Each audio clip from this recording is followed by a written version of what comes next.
आओ माता वैष्णो देवी दे चरणे च मत्था टेकना। जय माता दी। जम्मू कश्मीर के लेफ्टिनेंट गवर्नर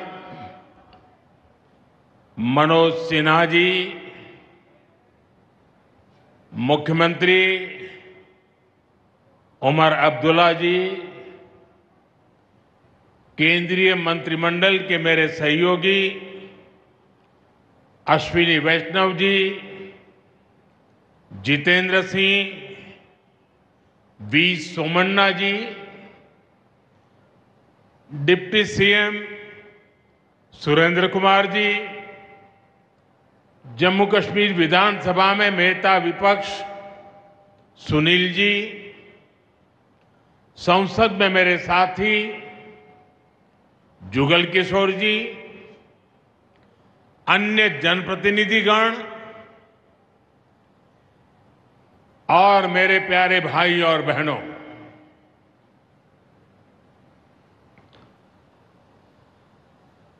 वीर जोरावर सिंह जी की ये भूमि है।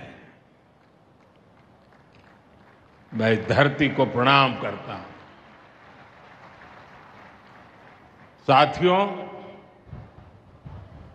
आज का ये कार्यक्रम भारत की एकता और भारत की इच्छा शक्ति का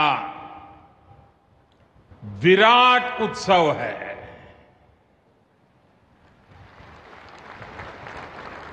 माता वैष्णो देवी के आशीर्वाद से आज वादी कश्मीर भारत के रेल नेटवर्क से जुड़ गई है।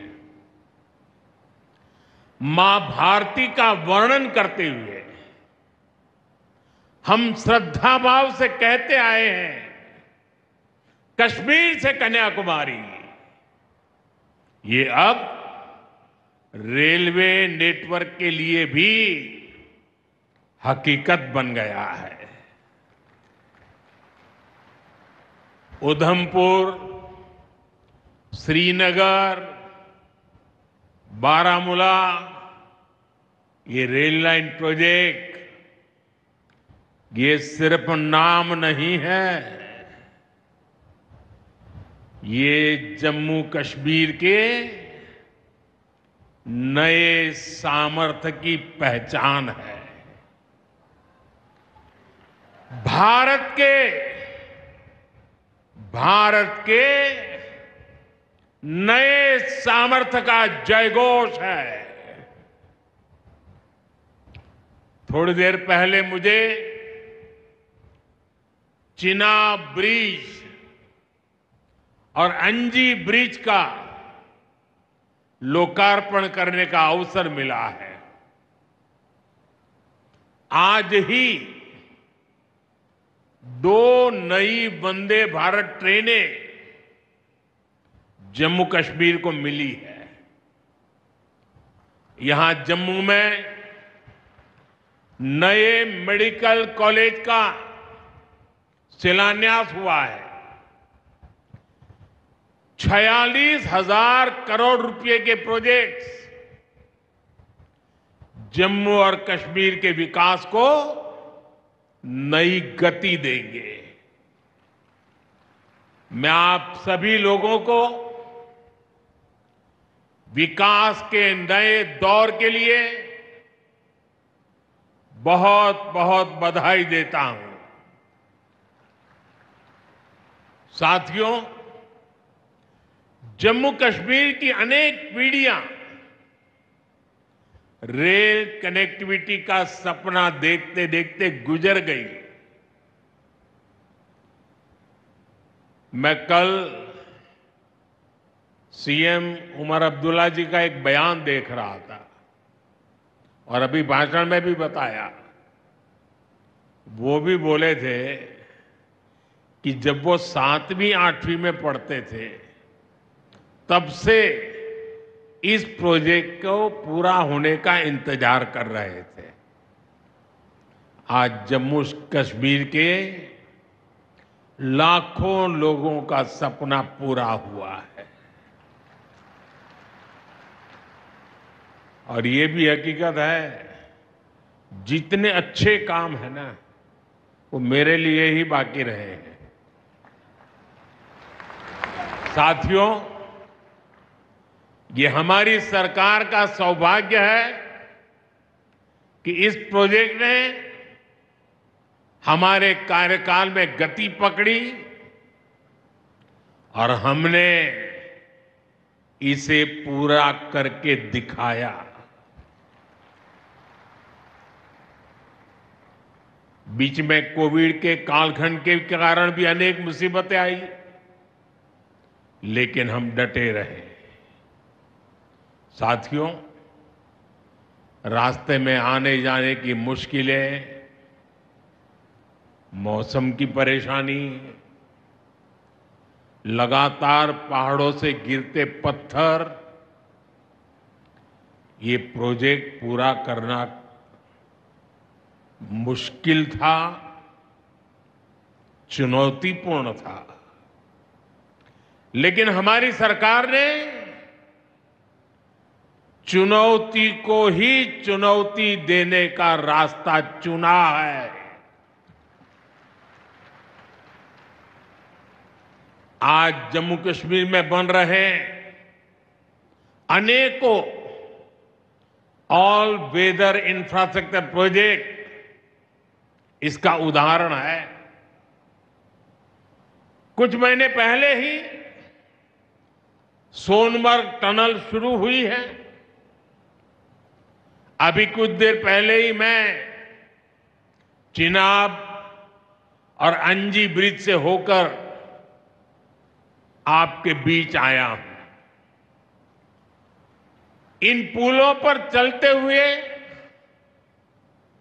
मैंने भारत के बुलंद इरादों को, हमारे इंजीनियर्स, हमारे श्रमिकों के हुनर और हौसले को जिया है। चिनाब ब्रिज दुनिया का सबसे ऊंचा रेलवे आर्च ब्रिज है।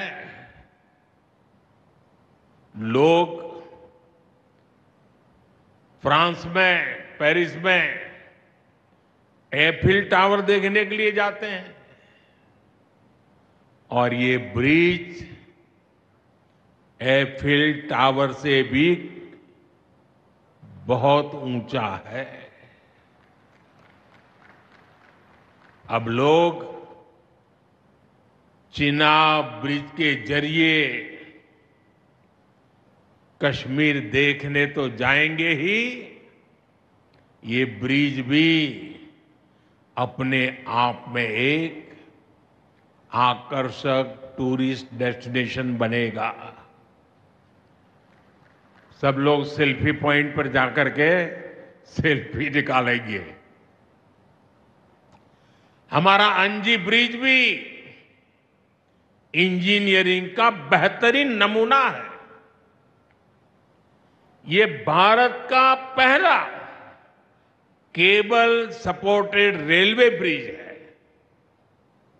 ये दोनों ब्रिज सिर्फ ईंट, सीमेंट, स्टील और लोहे के ढांचे नहीं हैं। ये पीर पंजाल की दुर्गम पहाड़ियों पर खड़ी भारत की शक्ति का जीवंत प्रतीक है। ये भारत के उज्जवल भविष्य की सिंह गर्जना है। ये दिखाता है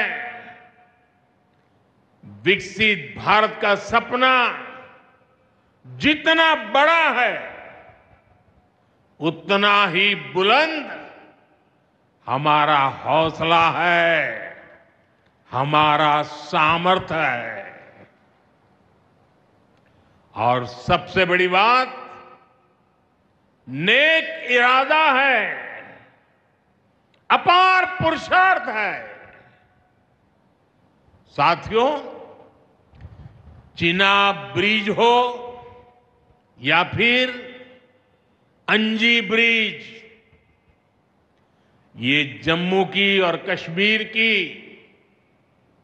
दोनों क्षेत्रों की समृद्धि का जरिया बनेंगे। इससे टूरिज्म तो बढ़ेगा ही, इकोनॉमी के दूसरे सेक्टर्स को भी लाभ होगा।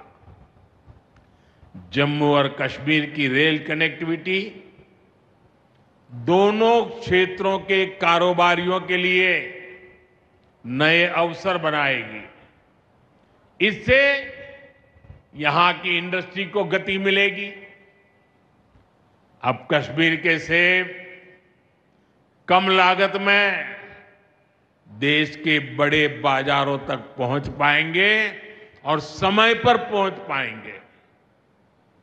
सूखे मेवे हो या पश्मीना शॉल, यहां का हस्तशिल्प अब आसानी से देश के किसी भी हिस्से तक पहुंच पाएगा। इससे जम्मू कश्मीर के लोगों को देश के दूसरे हिस्सों में आना जाना भी बहुत आसान होगा। साथियों, मैं यहां संगलदान के एक स्टूडेंट का अखबार में कमेंट पढ़ रहा था। उस स्टूडेंट ने कहा कि उसके गांव के उन्हीं लोगों ने अब तक ट्रेन नहीं देखी थी जो गांव से बाहर गए। गांव के ज्यादातर लोगों ने ट्रेन का सिर्फ वीडियो ही देखा था। उन्हें अब तक यकीन ही नहीं हो रहा कि असली ट्रेन उनकी आंखों के सामने गुजरेगी। मैंने ये भी पढ़ा कि बहुत से लोग ट्रेनों के आने जाने का टाइम याद कर रहे हैं। एक और बिटिया ने बड़ी अच्छी बात कही। उस बिटिया ने कहा, अब मौसम तय नहीं करेगा कि रास्ते खुलेंगे या बंद रहेंगे। अब ये नई ट्रेन सेवा हर मौसम में लोगों की मदद करती रहेगी। साथियों, जम्मू कश्मीर मां भारती का मुकुट है। ये मुकुट एक से बढ़कर एक खूबसूरत रत्नों से जड़ा हुआ है। ये अलग अलग रत्न जम्मू कश्मीर का सामर्थ्य है।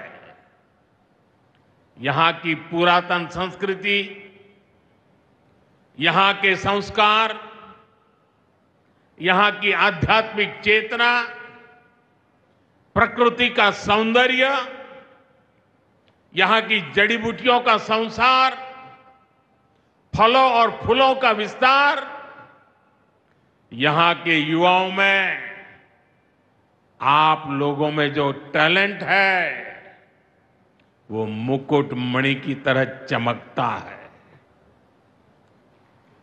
साथियों, आप भली भांति जानते हैं, मैं दशकों से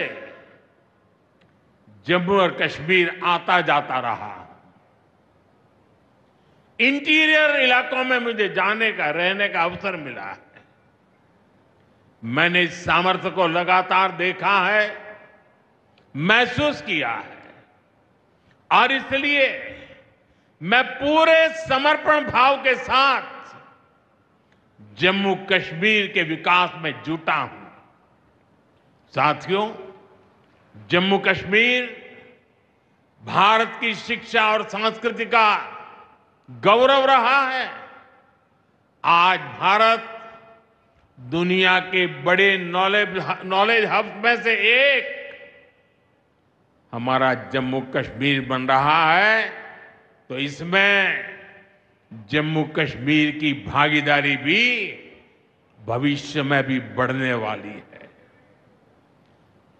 यहां आईआईटी, आईआईएम, एम्स और नीट जैसे संस्थान है। जम्मू और श्रीनगर में सेंट्रल यूनिवर्सिटीज हैं। जम्मू और कश्मीर में रिसर्च इकोसिस्टम का भी विस्तार हो रहा है। साथियों, यहां पढ़ाई के साथ साथ दवाई के लिए भी अभूतपूर्व काम हो रहा है। बीते कुछ सालों में ही 2 स्टेट लेवल के कैंसर संस्थान बने हैं। पिछले 5 वर्षों में यहां 7 नए मेडिकल कॉलेज शुरू किए गए हैं। आप भी जानते हैं, जब मेडिकल कॉलेज खुलता है तो उससे मरीजों के साथ ही उस क्षेत्र के युवाओं को भी सबसे ज्यादा फायदा मिलता है। जम्मू कश्मीर में अब एमबीबीएस की सीटों की संख्या 500 से बढ़कर 1300 तक पहुंच गई है। मुझे खुशी है कि अब रियासी जिले को भी नया मेडिकल कॉलेज मिलने जा रहा है। Shri Mata Vaishno Devi institute of medical excellence, ये आधुनिक अस्पताल तो है, ये दान पुण्य करने की हमारी जो संस्कृति है उसका भी उदाहरण है। इस मेडिकल कॉलेज को बनाने में जो राशि लगी है उसके लिए भारत के कोने कोने से माता वैष्णो देवी के चरणों में आने वाले लोगों ने दान दिया हुआ है। मैं श्री माता वैष्णो देवी श्राइन बोर्ड को, उनके अध्यक्ष मनोज जी को इस पवित्र कार्य के लिए बहुत बहुत शुभकामनाएं देता हूं। इस अस्पताल की क्षमता भी 300 बेड से बढ़कर 500 बेड की जा रही है। कटरा में माता वैष्णो देवी के दर्शन करने आने वाले लोगों को भी इससे बहुत सहूलियत रहने वाली है। साथियों, केंद्र में भाजपा एनडीए की सरकार को अब 11 साल हो रहे हैं। ये 11 साल गरीब कल्याण के नाम समर्पित रहे हैं। प्रधानमंत्री आवास योजना से 4 करोड़ गरीबों का पक्के घर का सपना पूरा हुआ है। उज्ज्वला योजना से 10 करोड़ रसोइयों, उसमें धुएं का अंत हुआ है। हमारी बहनों को, बेटियों को उनकी सेहत की रक्षा हुई है। आयुष्मान भारत योजना से 50 करोड़ गरीबों को 5 लाख रुपए तक का मुफ्त इलाज मिला है। प्रधानमंत्री गरीब कल्याण अन्न योजना से हर थाली में भरपेट अनाज सुनिश्चित हुआ है। जनधन योजना से पहली बार 50 करोड़ से ज्यादा गरीबों के लिए बैंक का दरवाजा खुला है।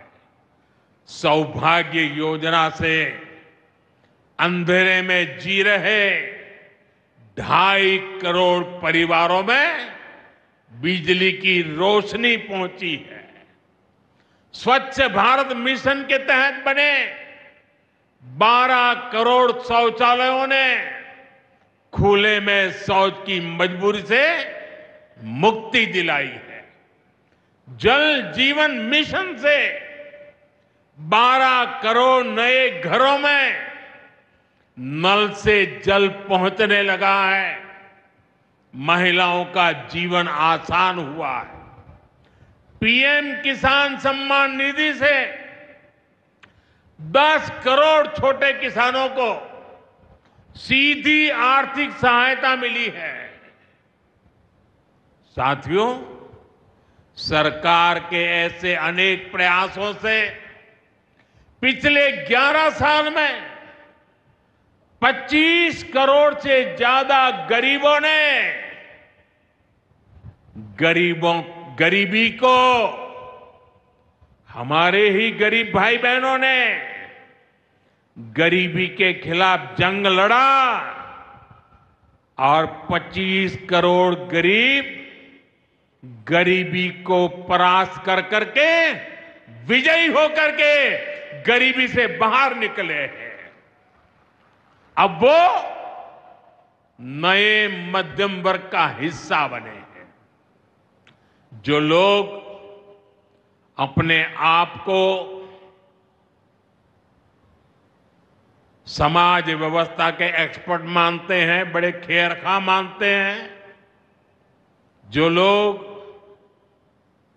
अगड़े पिछड़े की राजनीति में डूबे रहते हैं, जो लोग दलितों के नाम पर राजनीतिक रोटियां सेकते रहे हैं, जरा जिन योजनाओं का मैंने सिर्फ उल्लेख किया है उसकी तरफ नजर कर लीजिए। कौन लोग हैं जिनको ये सुविधाएं मिली हैं? वो कौन लोग हैं जो आजादी के 7 दशक तक इन प्राथमिक सुविधाओं से वंचित रहे थे? ये मेरे दलित भाई बहन है, ये मेरे आदिवासी भाई बहन है, ये मेरे पिछड़े भाई बहन है, ये पहाड़ों पर गुजारा करने वाले, ये जंगलों में बसने वाले, झुग्गी झोपड़ी में जिंदगी पूरी करने वाले, ये वो परिवार है जिनके लिए मोदी ने अपने 11 साल खपा दिए हैं।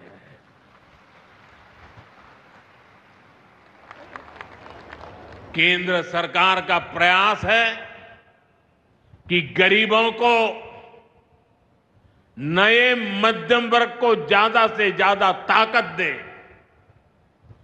1 रैंक 1 पेंशन हो, 12 लाख रुपए तक की सैलरी को टैक्स फ्री करना हो, घर खरीदने के लिए आर्थिक सहायता देना हो, सस्ती हवाई यात्रा के लिए मदद देनी हो, हर तरह से सरकार गरीब और मध्यम वर्ग के साथ कंधे से कंधा मिलाकर चल रही है। साथियों, गरीबों को गरीबी से मुक्ति पाने के लिए उनका मदद करना, लेकिन ईमानदारी से जीने वाले, देश के लिए समय समय पर टैक्स देने वाले मध्यम वर्ग की ताकत बढ़ाना, इसके लिए भी आजादी में पहली बार इतना काम हुआ है जो हमने करके दिखाया है। साथियों, हम अपने यहां नौजवानों के लिए लगातार रोजगार के नए अवसर बढ़ा रहे हैं और इसका एक अहम जरिया है टूरिज्म। टूरिज्म से रोजगार मिलता है, टूरिज्म लोगों को जोड़ता है, लेकिन दुर्भाग्य से हमारे पड़ोस का देश मानवता का विरोधी, मेलजोल का विरोधी, टूरिज्म का विरोधी। इतना ही नहीं, वो ऐसा देश है जो गरीब की रोजी रोटी का भी विरोधी है। 22 अप्रैल को पहलगाम में जो कुछ हुआ वो इसी का उदाहरण है। पाकिस्तान ने पहलगाम में इंसानियत और कश्मीरियत दोनों पर वार किया। उसका इरादा भारत में दंगे कराने का था। उसका इरादा कश्मीर के मेहनतकश लोगों की कमाई को रोकना था। इसलिए पाकिस्तान ने टूरिस्ट पर हमला किया। वो टूरिज्म जो बीते 4-5 साल में लगातार बढ़ रहा था, हर साल यहां रिकॉर्ड संख्या में टूरिस्ट आ रहे थे। जिस टूरिज्म से जम्मू कश्मीर के गरीबों के घर चलते हैं, उसको पाकिस्तान ने निशाना बनाया। कोई घोड़े चलाने वाला, कोई पोर्टर, कोई गाइड, कोई गेस्ट हाउस वाला, कोई दुकान ढाबा चलाने वाला, पाकिस्तान की साजिश इन सबको तबाह करने की थी।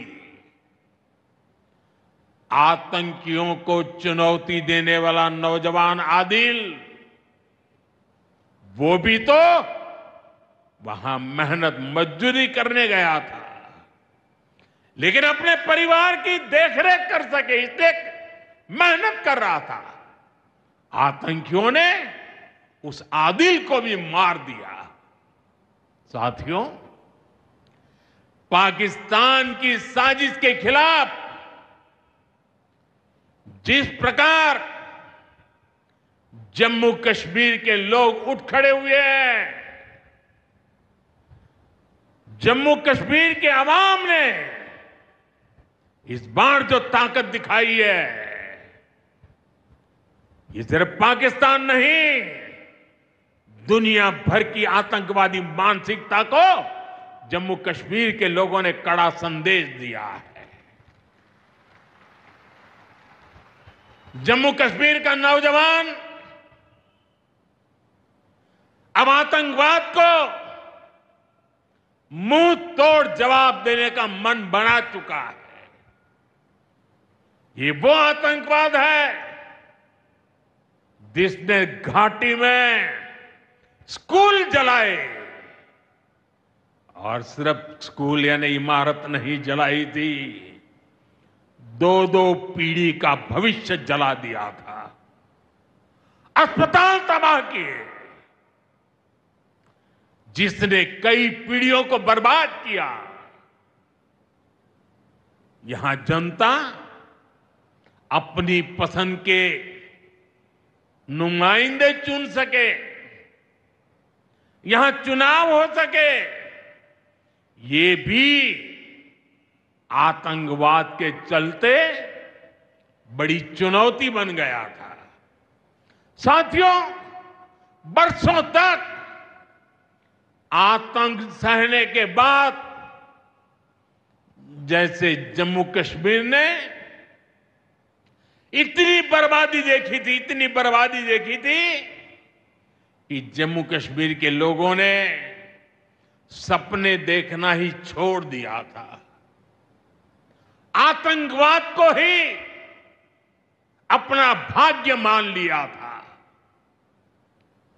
जम्मू कश्मीर को इस स्थिति से निकालना जरूरी था, और हमने ये करके दिखाया है। आज जम्मू कश्मीर का नौजवान नए सपने भी देख रहा है, और उन्हें पूरे भी कर रहा है। अब कश्मीर का नौजवान बाजारों को, शॉपिंग मॉल्स को, सिनेमा हॉल को गुलजार देख करके खुश है। यहां के लोग जम्मू कश्मीर को फिर से फिल्मों की शूटिंग का प्रमुख केंद्र बनते देखना चाहते हैं। इस क्षेत्र को स्पोर्ट्स का हब बनते देखना चाहते हैं। यही भाव हमने अभी माता खीर भवानी के मेले में भी देखा है।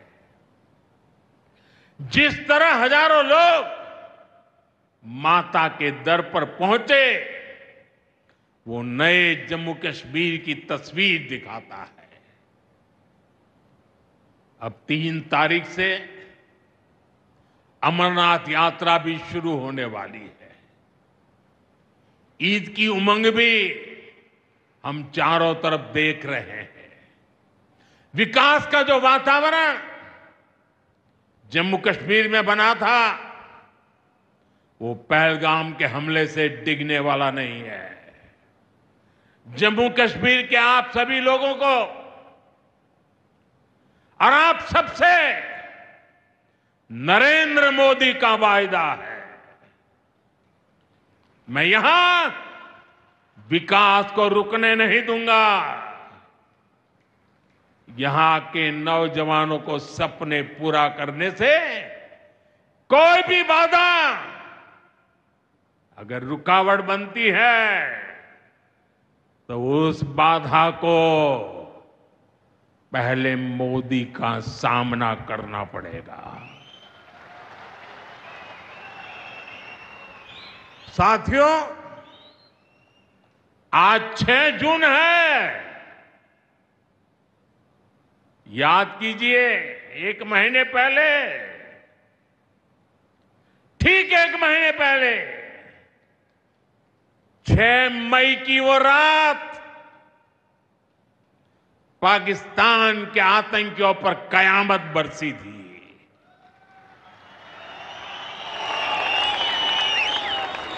अब पाकिस्तान कभी भी ऑपरेशन सिंदूर का नाम सुनेगा तो उसे अपनी शर्मनाक शिकस्त याद आएगी। पाकिस्तानी फौज और आतंकियों ने कभी सोचा नहीं था कि भारत पाकिस्तान में सैकड़ों किलोमीटर अंदर जाकर के आतंकवादियों पर इस तरह वार करेगा। बरसों की मेहनत से उन्होंने आतंकी जो इमारतें बनाई थी, वो कुछ ही मिनटों में खंडहर में बदल गई है। और ये देख पाकिस्तान बुरी तरह बौखला गया था और उसने अपना गुस्सा जम्मू के, पूंछ के दूसरे जिलों के लोगों के पर भी निकाला। पूरी दुनिया ने देखा कि पाकिस्तान ने कैसे यहां घर उजाड़े, बच्चों पर गोले फेंके, स्कूल, अस्पताल तबाह किए, मंदिर, मस्जिद, गुरुद्वारों पर शेलिंग की। आपने जिस तरह पाकिस्तान के हमलों का मुकाबला किया, वो हर देशवासी ने देखा है। इसलिए अपने परिवारजनों ने उनके साथ हर देशवासी पूरी शक्ति से खड़ा है। साथियों, जिन लोगों की क्रॉस बॉर्डर फायरिंग में मृत्यु हुई है, उनके परिवार के सदस्य को कुछ दिन पहले ही नियुक्ति पत्र सौंपे गए हैं। सेलिंग से प्रभावित 2000 से ज्यादा परिवारों की तकलीफ भी हमारी अपनी तकलीफ है। इन परिवारों को सेलिंग के बाद अपने घर की मरम्मत के लिए आर्थिक मदद दी गई थी। अब केंद्र सरकार ने ये तय किया है कि इस मदद को और बढ़ाया जाए। आज के इस कार्यक्रम में मैं इसकी भी जानकारी आपको देना चाहता हूं। साथियों, जिन घरों में बहुत ज्यादा नुकसान हुआ है उन्हें अब 2 लाख रुपए और जो घर आंशिक रूप से क्षतिग्रस्त हुए उन्हें 1 लाख रुपए की सहायता अलग से दी जाएगी, अतिरिक्त दी जाएगी। यानी अब उन्हें पहली बार की मदद के बाद ये एक्स्ट्रा धनराशि मिलेगी। साथियों, हमारी सरकार बॉर्डर किनारे बसे लोगों को देश का प्रथम प्रहरी मानती है। बीते दशक में सरकार ने बॉर्डर के जिलों में विकास और सुरक्षा के लिए अभूतपूर्व काम किया है।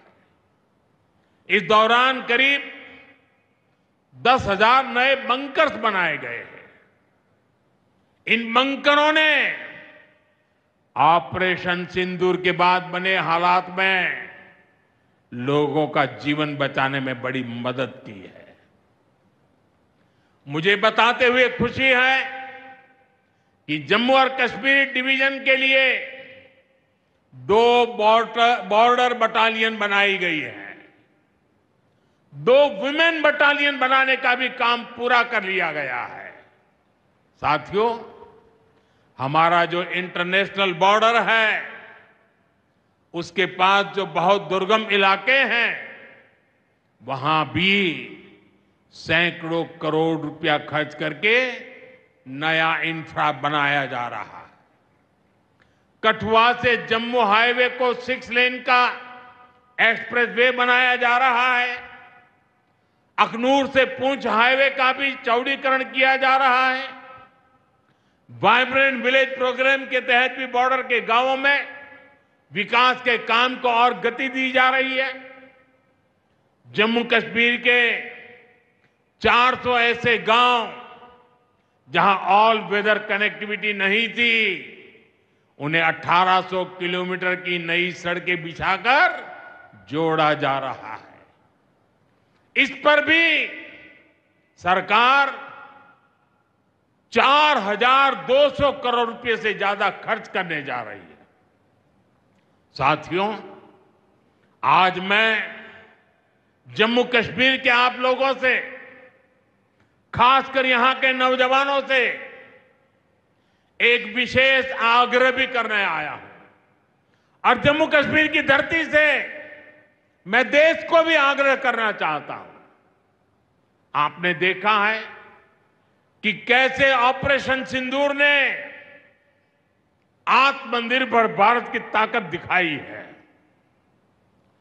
आज दुनिया भारत के डिफेंस इकोसिस्टम की चर्चा कर रही है और इसके पीछे एक ही कारण है, हमारी सेनाओं का मेक इन इंडिया पर भरोसा। सेनाओं ने जो कर दिखाया, अब वही हर भारतवासी को दोहराना है। इस साल के बजट में हमने मिशन मैन्युफैक्चरिंग की घोषणा की है। इस मिशन के तहत सरकार मैन्युफैक्चरिंग को नई उड़ान देने का काम कर रही है। मैं जम्मू कश्मीर के युवाओं से कहूंगा, आइए इस मिशन का हिस्सा बनिए। देश को आपकी आधुनिक सोच चाहिए, देश को आपके इनोवेशन की जरूरत है। आपके आइडिया, आपकी स्किल भारत की सुरक्षा को, भारत की अर्थव्यवस्था को नई ऊंचाई देंगे। पिछले 10 वर्षों में भारत एक बड़ा डिफेंस एक्सपोर्टर बना है। अब हमारा लक्ष्य है दुनिया के टॉप डिफेंस एक्सपोर्टर्स में भारत का नाम भी शामिल हो। इस लक्ष्य की ओर हम जितना तेजी से बढ़ेंगे, उतनी ही तेजी से भारत में रोजगार के लाखों नए अवसर पैदा होंगे। साथियों, हमें एक और संकल्प लेना है। जो सामान भारत में बना हो, जिसमें हमारे देशवासियों का पसीना लगा हो, हम सबसे पहले उसे ही खरीदें। और यही राष्ट्रभक्ति है, यही राष्ट्र की सेवा है। सीमा पर हमें हमारी सेनाओं का मान बढ़ाना है और बाजार में हमें मेड इन इंडिया का गौरव बढ़ाना है। साथियों, एक सुनहरा और उज्जवल भविष्य जम्मू कश्मीर का इंतजार कर रहा है। केंद्र सरकार और यहां की सरकार मिलकर विकास के कार्यों में जुटे हैं, एक दूसरे को सहयोग कर रहे हैं। शांति और खुशहाली के जिस रास्ते पर हम आगे बढ़ रहे हैं, हमें उसे लगातार मजबूत करना है।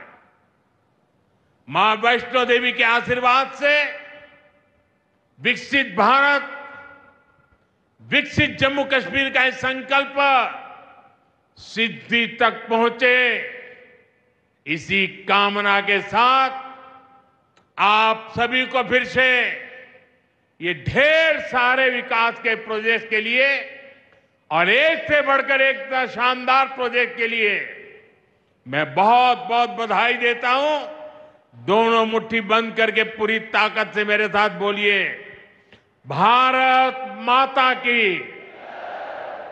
आवाज हिंदुस्तान के हर कोने में गूंजनी चाहिए। भारत माता की, भारत माता की, भारत माता की, भारत माता की। बहुत बहुत धन्यवाद।